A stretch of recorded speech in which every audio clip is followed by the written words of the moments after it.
नीतीश कुमार के जाने के बाद बिहार को संभालेगा कौन? एकदम मीडिया से दूर रहने वाले निशांत कुमार अचानक मीडिया में आ जाते थे, कभी कभी इंटरव्यू देते थे। तो आप इन सब चीज़ों को जो डॉट को कनेक्ट कीजिएगा तो लगने लगेगा आपको कि हाँ, इनकी आने की तैयारी बहुत दिन से चल रही थी कि नीतीश कुमार के बाद अगर कोई संभाल सकता है तो निशांत कुमार ही संभाल सकते हैं। इतना जघन्य अपराध करने के बाद यह स्टेटस लगा रहे हैं, तो आप क्या साबित करना चाहते हैं? कभी किसी का नाम आ जाता है, कभी किसी का नाम, मतलब सीधे सीधे कहे तो जितनी मुंह उतनी बातें। क्या बिहार का अगला सीएम कौन होने जा रहा है? बिहार में महिला सीएम भी हो सकती है। तो क्या लगता है बिहार का अगला सीएम किस जाति से हो सकता है? बिहार में बड़ा राजनीतिक बदलाव होने जा रहा है। सीएम नीतीश कुमार ने राज्यसभा के लिए पर्चा भर दिया है। उसके बाद से कई चर्चाएं शुरू हो गई कि क्या बिहार का अगला सीएम कौन होगा। इसी में एक बात सामने निकल के आया कि बिहार का अगला सीएम भाजपा से होगा। भाजपा से कौन होगा, किस जाति से होगा, कौन कौन से नाम चर्चा में हैं, ये सब बहस चल ही रहा था। तभी निशांत कुमार की पॉलिटिकल एंट्री हो जाती है। निशांत कुमार की पॉलिटिकल एंट्री होने के बाद निशांत कुमार अपने क्षेत्र में जाते हैं, अपने गांव जाते हैं। वहाँ महिलाएं या पुरुष जो भी हैं वो नारे लगा रहे थे कि बिहार का अगला सीएम कैसा हो, निशांत कुमार जैसा हो। आज भी बेगूसराय में ऐसे नारे सामने निकल कर आए हैं। और उसके बाद एक समृद्धि यात्रा चल रही है नीतीश कुमार की, उसमें सम्राट चौधरी और नीतीश कुमार एक साथ मंच साझा कर रहे हैं। उसमें देखा जा रहा है कि सम्राट चौधरी हाथ जोड़ के खड़े हैं मंच पे और नीतीश कुमार उनके कंधे पे हाथ रखे हुए हैं। और ऐसी राजनीतिक संकेत आई, राजनीतिक गलियारों में चर्चा होने लगी कि क्या एक संकेत दे दिया गया है कि सम्राट चौधरी ही बिहार के अगले सीएम होंगे। नमस्कार, मेरा नाम अभिनंदन है और हमारे साथ परितोष हैं जो इन मुद्दों पे बातचीत करेंगे। पॉलिटिकल सूझबूझ इनकी बहुत अच्छी है। राजस्थान विधानसभा चुनाव, बिहार विधानसभा चुनाव, मध्य प्रदेश विधानसभा चुनाव, लोकसभा चुनाव, इन सभी को कवर किया है उन्होंने। और अभी राज्यसभा चुनाव पे भी बहुत अच्छी स्टोरी लिख रहे हैं, रिसर्च कर रहे हैं। और अभी जो वर्तमान सिनेरियो है बिहार पॉलिटिक्स की, इस पे भी बहुत अच्छी स्टोरी इन्होंने की है। इन सभी मुद्दों पे हम लोग बातचीत करेंगे। परितोष, आपका स्वागत है। धन्यवाद। क्या बिहार का अगला सीएम कौन होने जा रहा है? 16 तारीख को राज्यसभा का चुनाव होगा। नीतीश कुमार ने पर्चा भर दिया है। इसके बाद से बिहार में उस कम ही दिन बचे हैं जिसके बाद हमसे कह सकते हैं कि बिहार में नए युग की शुरुआत होगी, क्योंकि पिछले 20 साल की राजनीति सिर्फ और सिर्फ एक नेता के इर्द गिर्द घूमती नजर आई थी, वो है नीतीश कुमार। तो 20 साल बनाम फिर नया आएगा, उससे चर्चा कौन होगा, किस कद का नेता है, किस पार्टी से होगा, किस जातीय समीकरण से होगा, सब पे हम लोग की नज़र होगी। हम लोग उस पर भी खबर भी कर रहे हैं। कभी किसी का नाम आ जाता है, कभी किसी का नाम, मतलब सीधे सीधे कहे तो जितनी मुंह उतनी बातें। लेकिन सबसे बड़ी बात है कि नीतीश कुमार के जाने के बाद बिहार को संभालेगा कौन? क्योंकि 2005 में नीतीश कुमार को जिस हाल में बिहार मिला था, उस समय सड़कें नहीं थी, लॉ एंड ऑर्डर पर सवाल उठते थे, लड़कियों को स्कूल में जाने का जो ड्रॉप आउट रेट था वो मतलब बहुत खराब था, लड़कियां स्कूल नहीं जा पाती थी। और इन सब के बीच में था बेरोजगारी, पुल पुलिया, बिजली, सब कुछ को लेकर एक तरह से ऐसे उनका मिला था कि उनको एक घर दे दिया गया है, बस एक घर का नाम है, उसमें कोई भी सुविधा नहीं है जिसमें घर में होना चाहिए ना, पलंग होना चाहिए, डाइनिंग टेबल होना चाहिए, किचन होना चाहिए, बाथरूम होना चाहिए, बगीचा होना चाहिए। इस सब नीतीश कुमार ने रखा है। एक घर को, बिहार को एक घर जैसे सब कुछ घर के बनाया है। तो ऐसे में जब 20 साल बाद वो बिहार की राजनीति से आगे निकल के केंद्र की राजनीति में जा रहे हैं, राज्यसभा के लिए उन्होंने नामांकन भर दिया है, फिर अब राज्यसभा के सदस्य होंगे, तो ऐसे में सवाल उठा था कि कौन उनकी जगह लेगा। तो 2020 का जब विधानसभा चुनाव हुआ था, उसमें भी बीजेपी बड़ी पार्टी बनी थी और नीतीश कुमार 43-45 सीट पे उनकी पार्टी रह गई थी। तो नीतीश कुमार ने उस समय भी कहा था कि आपका कद मेरे साहब का, आपको बिहार की जनता ने ज्यादा सपोर्ट किया है, आप अपना सीएम बना लीजिए। लेकिन बिहार बीजेपी के समय, उस समय भी नीतीश कुमार के टक्कर का कोई नेता था नहीं उस फेस का कि जो नीतीश कुमार को टक्कर दे सके। या बिहार बीजेपी ये भी जानती थी कि अगर नीतीश कुमार सीएम न बने और बिहार में बीजेपी अपने तरफ से कोई सीएम को प्रोजेक्ट करती है, किसी को सीएम के तौर पे, तो वह सरकार ज़्यादा दिन चलेगी नहीं और वो मतलब अस्थिर हो जाएगी। इसलिए बिहार बीजेपी ने उस समय मतलब केंद्रीय आला कमान ने नीतीश कुमार को ही बोला कि नहीं आप ही सीएम रहिए, बिहार को आपने संभाला है, आप ही के पास मौका है। आखिर ये 2-3 महीने में क्या हो गया कि अचानक से नीतीश कुमार डिसीजन ले लिया कि हम राज्यसभा जाएंगे, और उसके बाद चर्चा होने लगी कि नहीं अब भाजपा से अगला सीएम होने जा रहा है। इसकी पटकथा तो अगर कहे मतलब मीडिया रिपोर्ट्स में कहे या बड़े बड़े विश्लेषकों की सुने तो उनका कहना है कि इसकी पटकथा 2020 में ही लिखी जा चुकी थी कि जल्द ही बिहार में बीजेपी अपना सीएम बनाएगी। बीजेपी का जो 3-4 जो कहते हैं ना मुख्य एम था, उसमें एक है कि बंगाल में उसका मतलब सीएम बने, असम में बने और बिहार में बने। तो असम में बन चुका है, बिहार में लगातार 2 बार से बड़ी पार्टी बन रही है, और एक बंगाल। तो बंगाल चुनाव पर तो हम लोग को बात करना है नहीं, बिहार में तो नीतीश कुमार 2025 का जो चुनाव हुआ उसमें फिर से बीजेपी 89 सीट के साथ नंबर 1 पार्टी बनी, 85 सीट पर नीतीश कुमार। लेकिन इस बार कहा गया था 25 से 30 फिर से नीतीश।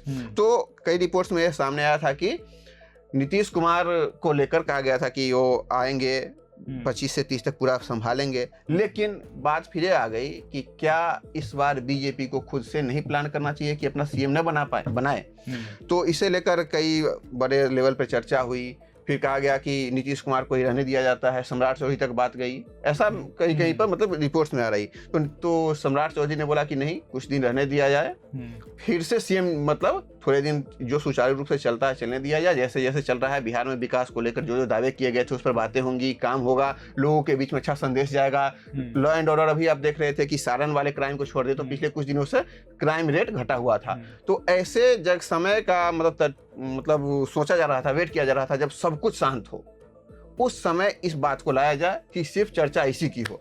तो अभी एकदम माहौल शांत था। इसी बीच खबर आ गई एक हम लोग के बीच में कि सीएम नीतीश राज्यसभा जाएंगे और बिहार बीजेपी अपने तरफ से सीएम बनाएगी। परितोष, बिहार की राजनीति की बात होती है तो यहाँ पे जाति फैक्टर सब सामने निकल के आता है, और चर्चाएं हो रही हैं सोशल मीडिया से लेके जो भी पॉलिटिकल एक्सपर्ट हैं वो जाति पे जरूर चर्चा कर रहे हैं। तो क्या लगता है बिहार का अगला सीएम किस जाति से हो सकता है? देखिए, इस पर तो कुछ भी कहना बहुत ही जल्दीबाजी होगी, क्योंकि बीजेपी हमेशा चौंकाती है। चाहे वो कहीं भी झारखंड में जहाँ पर आदिवासी बहुल एक तरह से जाए वहाँ पर रघुवर दास बन गए, मध्य प्रदेश में सीधा मोहन यादव, राजस्थान में भजन लाल शर्मा, उड़ीसा में अलग, रेखा गुप्ता दिल्ली में। इस तरह से हम लोग जो नाम सोचते हैं, जो नाम मीडिया में चलता है वो नाम बीजेपी आगे नहीं बढ़ाती है। उन नामों पर बीजेपी का फोकस रहता है जो छपास और दिखास दोनों से दूर रहती है। तो अब बिहार बीजेपी के पास अभी अगर जैसे ही नामांकन कर दिए निजी नवीन, तो अब 88 विधायक के करीब हो गए हैं। तो इन 88 में से कौन नाम आगे जा सकता है, कौन सीएम बनेगा? क्या मतलब महिला भी बन सकती है, या विजय सिन्हा बनेंगे, या दिलीप जायसवाल, या संजय चौरसिया, या सम्राट चौधरी, ये कहना मुश्किल है। लेकिन अगर इनसे सबसे आगे कोई नाम है तो वह सम्राट चौधरी का है। एक चीज आप देखे होंगे, नीतीश कुमार समृद्धि यात्रा पर निकले हैं। कोई भी नेता जब जानता है कि वो कुछ दिन के बाद सीएम नहीं रहने वाला है तो समृद्धि यात्रा पर या कोई भी बड़े यात्रा पर राज्य का हालचाल लेने नहीं निकलता है। लेकिन नीतीश कुमार ने यहाँ भी लोगों को गलत साबित करते हुए वो नामांकन करने के बाद समृद्धि यात्रा का शेड्यूल आया, उसके बाद वो निकले हैं, और साथ में उनके कौन है? सम्राट चौधरी। और आज भी खगड़िया में जब सम्राट नीतीश कुमार भाषण दे रहे थे, उसी समय सम्राट चौधरी को उन्होंने कहा ये आदमी है। एक और बात याद आ रही है, कहीं बिहार विधानसभा चुनाव के समय अमित शाह के साथ सम्राट चौधरी एक मंच साझा कर रहे हैं। बिल्कुल मैं वहां पे आता हूं। तो आज भी नीतीश कुमार ने कहा है कि ये आदमी को मतलब खड़ा होइए, प्रणाम कीजिए, और उनके लिए ताली बजवाया है। मतलब आप देखिएगा पॉलिटिक्स में संकेत का बड़ा महत्व होता है। संकेत में बता दिया जाता है कि क्या होने वाला, नहीं होने वाला है। अगर आप उस तरह से देख पाएंगे तो पता चलेगा। तो सम्राट चौधरी का नाम सबसे आगे है। अमित शाह के मतलब एकदम भरोसेमंद हैं, और बिहार में जो ऑपरेशन हुआ है सारा अमित शाह के देखरेख में ही हुआ है। एक बात आप भी देख रहे होंगे। तो सम्राट चौधरी इस रेस में फिलहाल तो सबसे आगे नजर आ रहे हैं। लेकिन यह कहना अभी कोई भी नहीं कर सकता है, दावा नहीं कर सकता है। अमित शाह बिहार दौरे पे आए थे, वहाँ सीमावर्ती जिला में उनकी दौरा हुआ था। 3 जिला में गए थे, 3 जिला में शायद 3 दिन रहे थे। वहाँ सम्राट चौधरी मौजूद थे, गृह मंत्री के तौर पर उनका जाना जरूरी था। तो कहीं वहीं से नहीं ना लिख दिया गया था कि बिहार में?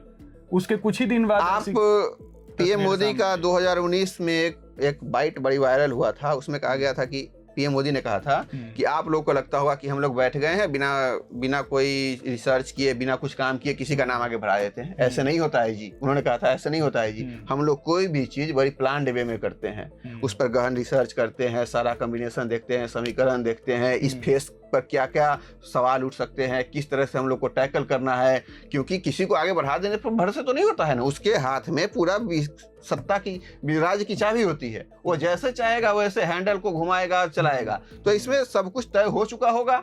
बस 16 मार्च के बाद जब नीतीश कुमार सीएम पद छोड़ेंगे, फिर आपके सामने एक ऐसा नाम आ सकता है जो चौंकाने वाला होगा। ये निशांत कुमार को अचानक से क्यों पॉलिटिकल एंट्री कराया गया है? क्या इनको, और ये जैसे अभी अपने पैतृक गांव गए थे, वहां भी नारे लगाए गए हैं कि अगला सीएम कैसा हो, निशांत कुमार जैसा हो।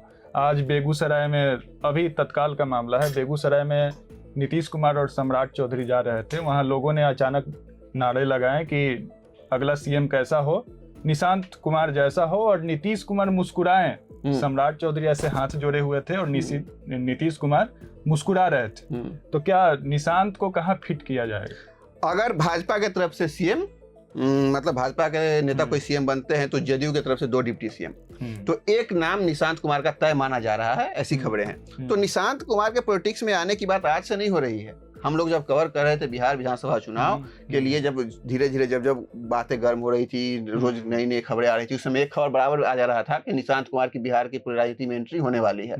तो उससे पहले से ही, मतलब ये पहले से तय कर दिया गया सब कुछ प्लान बहुत अच्छे से होता है। हम लोग को भनक लगे न लगे, लेकिन वहां पर बड़े स्तर पे क्या होता है नहीं होता है, हम लोग को बस निर्णय पता चलता है, अंतिम अंजाम पता चलता है, लेकिन उसके पीछे पूरा प्रोसेस क्या होता है वो चलता रहता है। कोई भी घर आप सीधे थोड़े देखते हैं कि बन गया है, उसके पीछे नींव डाला जाता है, जमीन का मैपिंग होता है, क्या खर्च आएगा नहीं आएगा, सब कुछ के बाद ना घर बनता है। उसी तरह से उनको पूरा ट्रेनिंग दिया गया होगा।